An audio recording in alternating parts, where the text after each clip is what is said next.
To understand Azathoth, first we need to explore Lovecraft's personal beliefs. Lovecraft was an outspoken atheist, and his views on religion were deeply shaped by a combination of intellectual rigor and personal experience.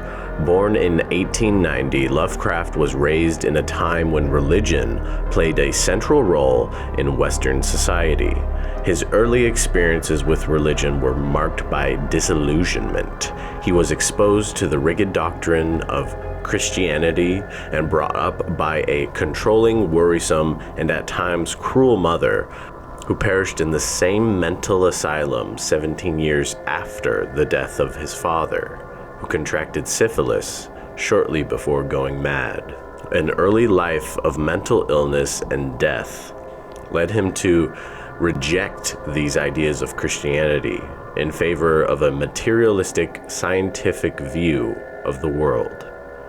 Lovecraft rejected the concept of a personal God and instead embraced an agnostic, nihilistic worldview. To him, humanity was insignificant in the grand scheme of the universe, and the idea of a benevolent, all-powerful, and loving God seemed absurd. In the world of cosmic horror, few figures loom as large as H.P. Lovecraft. His stories are filled with ancient, terrifying gods, unknowable forces, and a sense of cosmic insignificance. One of the most prominent of these entities is Azathoth, the blind idiot god at the center of the universe. But what was Lovecraft's purpose in creating such a figure?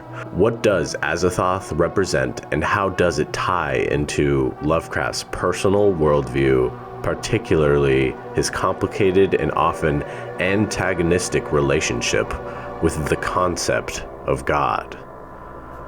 Azathoth is described as the blind idiot god or the daemon sultan.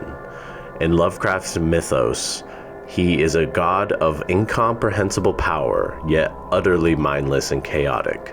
Azathoth exists in a state of constant mindless activity, surrounded by a court of other deities that endlessly play their instruments and dance around him, creating a maddening, dissonant symphony. The key to understanding Azathoth lies in this contrast. He is a god of unimaginable power and terror, yet he is completely unaware of his own existence. He is a god who is simply sleeping and dreaming of our universe, but with such omnipotent power, his dreams create life and become a reality. However, he is unaware of this. He is the blind idiot god whose very own creations mock and play their songs to keep him sleeping and creating. Because if he were to wake, their lives, the universe, and humanity would cease to exist, and he would have never known. This idea of a god who is all-powerful, but entirely apathetic to the world around him, directly mocks the traditional concept of a personal god. In many religious traditions, God is seen as a guiding force, a benevolent entity who cares for humanity and holds the universe together with purpose. Azathoth, by contrast, represents a nihilistic vision of the divine. He's not a creator with a grand plan, but a mindless, purposeless force at the center of an uncaring cosmos. In Lovecraft's universe, the gods are indifferent to humanity's suffering, and the universe is a cold, mechanical place where human life has no inherent value. The concept of Azathoth reflects Lovecraft's deep skepticism towards the idea of a purposeful, loving God. By creating a god that is both omnipotent and utterly oblivious, Lovecraft creates a figure that is not only irrelevant to human life, but actively dismissive of the very notion of a divine care or intervention. In the creation of Azathoth, H.P. Lovecraft distilled his deepest fears and frustrations with the concept of God and the religious worldview.